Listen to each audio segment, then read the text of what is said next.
J'ai choisi aujourd'hui d'être au domaine du Siran, qui est un domaine remarquable à bien des égards.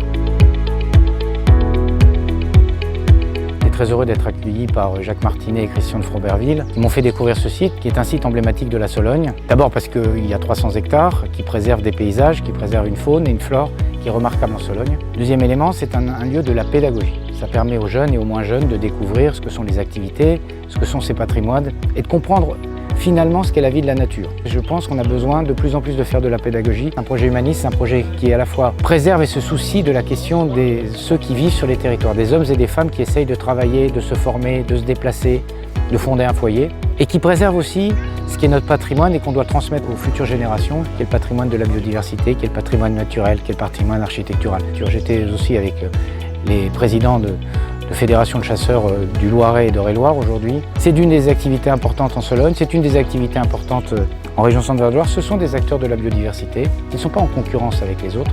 Cette question de la biodiversité, elle préoccupe suffisamment de monde pour que nous essayions de rassembler l'ensemble des acteurs autour d'un projet qui soit le projet de préserver ce patrimoine remarquable de la région Centre-Val de Loire. Il y a beaucoup de gens qui ont envie qu'on avance sur ces sujets de biodiversité. Il faut le faire sans dogmatisme, mais il faut le faire. Et donc il faut qu'on avance résolument en préservant les espaces ici. À chaque fois qu'on essaie de développer un projet, de regarder ce qu'on peut faire en termes de préservation de la biodiversité et de son amélioration.